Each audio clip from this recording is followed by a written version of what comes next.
माँ ने कदमां थल्ले जन्नत रखी गई है। माँ साबित किया है कि माँ ने हकीकतन माँ ने कदमां थल्ले जन्नत ही, क्योंकि माँ तो कोई बच्चियां अपने तकिया डुबनिया तो माँ छाल मारी गई है तो माँ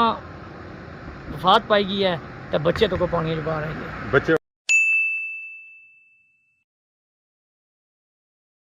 जी हमारे दोस्तों अस्सलाम वालेकुम करना साड़ी ठाक सो खुश बाश हिफ्ज़ो अमान सो मैं राशिश भी सो तक यूट्यूब चैनल और फेसबुक पेज राशिद शब्बीर आज सोनी खिदमत या फिर आज जी नई वीडियो की नीता बैक साहब की नज़र रखना होती है मंगला डैम ना पानी बड़ी तेज़ी नाल अपर चढ़ी रहा। पिछलिया वीडियो की बया वसी है कि मंगला डैम ने पानी ने कोल जिसा भी अच्छो है तो इस तू दूर हो तो इसने कोल ना अच्छो या इस पानी ने अंदर ना जाओ है कि ओपरा जिसा बंदा इसी है पानी ने अंदर तो उसी कोई था नहीं लगन गया कि वह कितना डूंगा है तो क्या सिस्टम है उसका। तो जो बंदा तारू होना तो असल डुबना हुआ है, जो तारू नहीं होना तो उस जरा बाहर जाना उसे पता होना कि मैं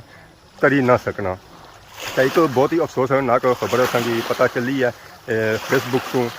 न्यूज़ों से कि इस मंगला डैम ने पानी ने अंदर एक साड़ी माई होड़े और डूबी का बहुत हो चुके और डूबे किस है इतना उन्होंने दो बच्चे सन जो पानी ने अंदर नहाई रहे सन तो आप घर कम करी रहे सन तो उन्होंने तकिया कि उन्होंने बच्चे जोड़े हैं जो पानी ने अंदर डूबी रहे और फिर घरों इतना आए अपने बच्चों की बचाने वास्ते तो पानी इतना अंदर गए ना अपने तो उन्होंने बच्चे बचाई गए पर आप पानी ने अंदर डूबी गए।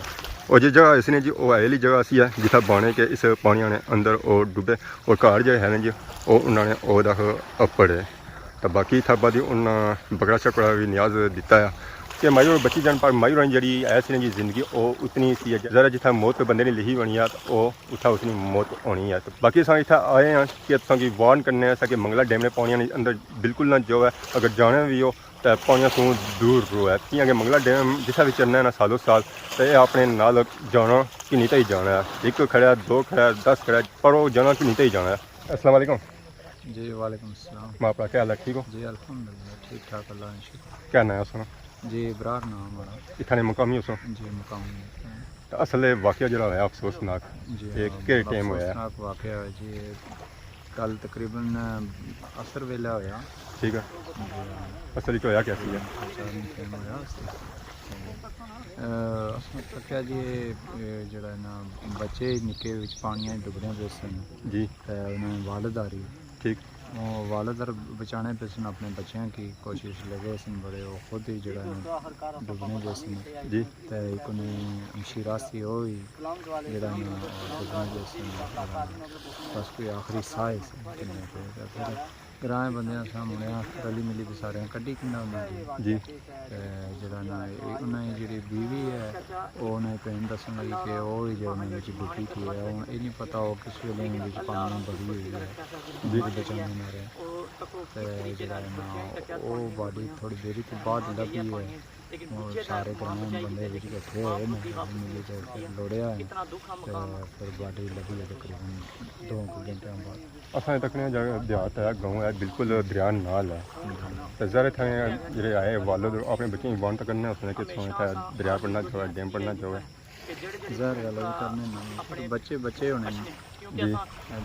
तो बाकी जनाजा वगैरह हो गया जी जेह्ड़े वाइफ उन्हें जनाजा हो तो बच्चे की हालत कैसी है इसलिए बच्चे की कंडीशन तकरीबन उस वेले ठीक सी बाद में नहीं करते हम क्या दसे बाने है ना सारे बच्चे ठीक हैं उनका आ रही है या हॉस्पिटल के वो पता नहीं मंगला डैम ऐसा है कि इसमें कोई बंदा भी अंदाजा नहीं लग तो बाकी सारे घर जो है मंगला डैम ने किनारे ही इस इलाके ने रहने इतने जो घर है नहीं माजा वगैरह लभा जी तकरीबन कोई 5 को घर की मुआवजा लभा बाकी घर ही मेरा ख्याल है कन्वर्ट किए लेकिन हाले मुआवजा नहीं किया नोटिस वगैरह जारी नहीं किया मुआवजा नहीं। सारे घर जो है मंगला डैम ने किनारे किहड़े लेवल तक अच्छे पानी के अंदर 1242 1250 तक मुआवजे हुए क्योंकि हमारे को मैं तो सच बात नहीं जी हले 1250 मुआवजा नहीं 1242 आसान नाल करें कार है वो करें मुआवजा होया जी 5 घरां मुआवजा है बाकी हले 18 घरां तकरीबन मुआवजा नहीं है। टोटल कार कितने थे कार तकरीबन होने चाहिए 22 तो बाकी इस वाकये में क्या होना है दुख है जी अफसोस वाली गल है ज़्यादा यार बंदे की दुख है कि एक माँ अपने बच्चों वास्ते उन्हें बचाने जान ना नजराना पेश करी है और मंगला डैम ना पानी बड़ी तेज़ी नाल उपर जी रहा जी अक तुम तकने बैक साइड तुम घर वगैरह भी नज़र रखने घर जो है जी वो पानी ने बिल्कुल कोल काल है और 10 फुट तक पानी उपर चढ़िया ये घर जो जी वो पानी ने अंदर हो जाते हैं बाकी वो पास तक तुम नज़र रखनी उसी है दरबार दरबार जी है जी वो भी बिल्कुल पानी ने अंदर डुबी गई है पिछले दिन जी दरबार जी है सी जी वो बाहर सी है तो इधर इधर फिरो है तो वो पार संगी कोई चीज़ जी नज़र आई जी पानी ने अंदर ये टैंकी है ये टैंकी बने कल जी है सी ना जी वो बाहर सी है तो अज बिल्कुल पानी ने अंदर हो गई है जिस भी मंगला डैम पानी चढ़ना जी न्यूज़ों भी अलर्ट वगैरह किया जाना है तो असा भी अलर्ट वगैरह करने होने हैं कि मंगला डैम ने पानी ने अंदर ना जाओ है अगर जाने हो तो अपनी सेफ्टी वगैरह कड़ी तक जाओ है कई बंदे तक हो सकता मच्छे वगैरह जाने तो ना उन्होंने कोई सेफ्टी वगैरह लाई होनी है तो ना कुछ हो अगर सो सेफ्टी लॉस हुआ है कि इस होना है कि बंदे ने कोई बचने के चांस होने अगर डुबी भी जाए तो बंदा करी तो उपर आई जाना कई दफा बंदा डुबना है तो मुड़ी तो लभना ही नहीं है कई कई दिहाड़े उसकी लाश ही नहीं लभनी है कि लाश कुदर गई है बाकी साड़ी माई और जहर है उन्होंने मौत मंगला डैम पानी ने अंदर ही लिखी सी है और उन्हें अपने बच्चों की बचाते हुए आप पानी ने अंदर डुबी गए एक माँ ना प्यार है जी अपने बच्चों नाल तो माँ ना प्यार ने मुतबादल कोई प्यार नहीं होना जैसा कि तुम्हें पता ही है कि दुनिया में की और सब चीज़ां लभ जासन माँ और वालिद ना प्यार की कदा भी नहीं लभन गया अस्सलाम वालेकुम वालेकुम सलाम कैसा क्या हाल है ठीक हो अल्लाह का शुक्र है तो अज तुम इतना आयो मंगला डैम किनारे मंगला डैम तो अफसोसनाक खबर बुझी होती है खबर बुझी रियाल से बुझी सी कि कोई 2 बच्चे डूबी गए जी तो इतना आया तो पता लगा जो 2 बच्चे तो एक जगह सी ना जाना उन्होंने प्यो ये 3 डुबने पे सन तो इन्होंने कोई वालदा बच्चे नहीं गई वो उन्हें की करने करने आपको डूबी गई वो बच्चे 3 दिख रही है 2 बच्चे दिख रही है तो उन्होंने हस्बैंड वो बाहर आई गया तो वो जी बीवी सी ना वो तक बेचारी फोत आई गई पानी डुबी गई कोई 2-2.5 घंटे बाद लाश जी आने लभी है बकरा भी न्याज दिता ने सटिया ने जी काला बकरा उसके बाद आने लाश तो आपको अपने आप करी आई है 1 घंटे बाद 2 घंटे बाद 2 घंटे 2 बाद घंटे बाद जहर एक माँ जो है चला काले इसलिए डिग्री लाने होया जरा माँ जो प्यार होना जी अपने बच्चों का उसका मुतबादल कोई चीज़ नहीं है कोई रिश्ता नहीं जी उसके मुकाबले रिश्ता है ही कोई दुनिया में जो लोड़ो सब दुनियावी रिश्ते ने मौन रिश्ता अफजल रिश्ता है क्योंकि उनसे अपनी माँ जो है ना वो बेहतर जानी मैं तो आना जिन्हें सही नहीं आना कदर करो इज्जत करो माँ एक बारी गेट से लभनी नहीं तो ना ये अज रिश्ता लभना ने ना कोई भैन ना भरा ना दुआ ना त्रिया तो इस वाक्य पर तुम क्या आखो है इस वाक्य पर यह दुख तो अलावा और कोई ना भाई इतना दुख है ना मतलब अंदर है इतना भड़ास जाए ना बंदा सोच ही नहीं सकना भाई कुछ नहीं सकना बयान भी नहीं कर सकना इतना लफ्ज नहीं जो सारे को उसने बारे बयान करा दुआ करने हैं दुआ करने उससे जी जिस कुर्बानी दी अपने बच्चों को अल्लाह ताला उसकी जन्नत नसीब करे और जाना अगला चंगा करे असा ये दुआ कर सकते बाकी जैसा कि अस बहुत सारिया वीडियो भी बनाई जी मंगला डैम ने किनारे और उन्हें अस मैसेज भी देने रहने कि मंगला डैम ने पानी वाली किनारा कोई भी चलना पानी हुआ है चाहे कोई भी डैम है उसने किनारा ना जाओ तो बाकी न्यूज़ों वगैरह अलर्ट वगैरह जारी करने रहने कि तुम जो है जी आबादी वो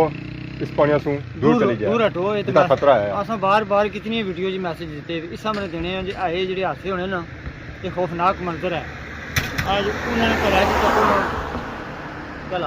लोग इन गल्लां सीरियस नहीं किन्ने लोग गलता आने तुस माजरे खाई तो फिर रोने पछताना कि तो अपने ने कबरां डुबनियां बड़ा तकलीफ होनी ना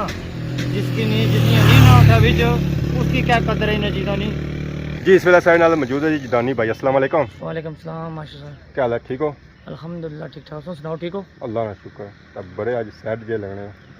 माशा जी वाकया बहुत चीज़ों की ज़ाहिर करना है जैसा कि माँ ने कदमां थल्ले जन्नत रखी गई है जी माँ साबित किया है कि माँ ने हकीकतन माँ ने कदमां थल्ले जन्नत है क्योंकि माँ तो कोई बच्चियां अपने तकिया डुबनिया तो माँ छाल मारी गई है तो माँ वफात पाई गई है तो बच्चे तो कोई पानी बाहर आई है बच्चे ना अपने बचाई किंदे बच्चे बचाए बाकी इस वाक्य में जितना अफसोस किया जाए इतना ही कम क्योंकि जड़ा माँ ना प्यार आ उन्होंने बच्चों की बाप भी आ उन्होंने और भी भैन भरा सन सारे लेकिन माँ ना प्यार कोई नहीं दे सकता उसका मुतबादल कोई नहीं है कोई नहीं है माँ ने मुतबादल कोई नहीं है तो बाकी ये भी तकने रहने कि मंगला डैम जिसा भी चलना है कोई ना कोई जान अपने नाल करना है मंगला डैम जिसला भी चढ़िया उसला एक जान नहीं कई जाना खड़ियां मंगला डैम जिसला भी अक्सर सुनने चना माना 1-2 दोस्त भी से जड़े बेरहम पानी दियाँ लहरां में जड़ा ना वो बेचारे गए से नहाने दे लेकिन वो वापस नहीं से आए क्योंकि पानी कोई पता नहीं कड़ी जहा डूंगा आ मास्टर जी कड़ी जहा किस तरीके नाल इत्थै रहने आह्ले बंदा भी नहीं महसूस करी सकना क्योंकि पानी ने कोई समझ नहीं लगनी है क्योंकि इस वजह पानी जो चीज़ है ना जो वो अन्य एजेंसी की अंदाज़ा नहीं रहना उसका। अंदाज़ा तो ही नहीं लगना लेकिन असा भी हमेशा कोशिश ये की अपनी वीडियो मैसेज दिता आ क्योंकि अल्फाज अज मूँह च अदा होर करने होने हो रहे निकले होने कि वाकया बड़ा सट जाया कि हमेशा इयै दिता मैसेज कि जेह्ड़े भैन भ्रा अच्छने हो डैमां ने पानिया तो दूर हो कोई पता नहीं है नाल खास तौर पर बच्चे अस अक्सर डैमां पर गए हैं बच्चे अस तक्के पानिया में न्हाने लेकिन अस इयै मैसेज इसलै दिता आ अक्सर कोमटा में भी साढ़े जेह्ड़े भैन भ्रा बाहर रहने उन्हें भी इयै बया कि प्लीज़ पानिया में ना जाओ तो पानी को बचो क्योंकि पानी कोई पता नहीं है केड़ा टाइम इंसान डुब्बी जाती है लेकिन बार बार मैसेज देने के बावजूद भी बच्चे पानिया जाने लेकिन इन्होंने तक बिल्कुल घर ने कोल पानी सा एक घर चो बाहर निकलो दरवाज़ा खोलो तो बाहर दरिया तो बच्चे साहब तो क्या है कि मंगला डैम पानिया लोग जाने उत्थै खेलने कोल कुछ टाकने मतलब किस तरह सिस्टम करने ये पिछलियां तो वीडियो कुछ दसियां उन्होंने तक्या उसी साड़ियां भैन भरा भी कि किस तरीके एक दूए की धक्के मारी पानी छड़ रहे हैं लेकिन उन्हें ये नहीं पता आ वो तो अपने तो मजाक कर रहे हैं लेकिन कई बार होना कि मजाक गलत तरीके हो जाना बंदा उसने भी डुब्बी जाना पानी ने लेकिन बार बार अज फिर अस मैसेज इयै देसां जेह्ड़े भैन भरा डेमां ने कोल जेह्ड़े डेमां में जाने चलो तुसां जाने हो डेमां तो दूर रवो तो पानिया च ना जाओ क्योंकि कोई पता नहीं केड़ा टाइम तुसां हादसा पेश हो जैसी पिछले कुछ टाइम पहले कुछ साल पहले जैसा कि तुम तक्या उसी सुनता भी उसी कि दरियाए झेलम नाल ही साढ़ा जरा पुल आ दंगली ला इत्थै पर एक बच्चे की खिलाई तो सेल्फी बनाई रहे थे तो बच्चा अचानक पानी में टेक पिया सा तो बच्चे की वफात हो गई सी तो कोई निक्की जी मिस्टेक की बच्चे की पुल्ला पर खिलाया गया सा तो बच्चा वाह सी या किस तरीके बच्चा पानी टेक पिया लेकिन अज तक माँ बाप तो चलो उन्होंने कोई बाप माँ ये नहीं चाहनी कि साढ़ा बच्चे ने इस तरीके हादसा है लेकिन वो हादसा होया उन्होंने किस तरीके सारी जिंदगी माँ बाप की दुख रही सी है लेकिन निक्की जी मिस्टेक किया उन्होंने जो पापा खिलाया हादसा पेश आया चलो ठीक है जी बाकी अस मैसेज बुझादा नहीं पाई कि उसी जो ये आखी रहे कि जिस मंगला डैम पानी जाओ है बल जाओ ही ना है जब जाओ ना तो पानी से दूर रो है क्योंकि एहतियात जी है ना जी वो बेहतर है बाकी इस अफसोसनाक हादसे पर जितना अफसोस किया जाए वो घट है बाकी अस दुआ करने जो साई माई और सन अल्लाह ताला उन्हें मकसद फरमाए उन्होंने अगला जान चंगा करे और रोज़े क़यामत उस समय शफात नसीब फरमाए इस नाल साई इजाज़त अपनी दुआ में याद रखा है खुदा हाफिज़।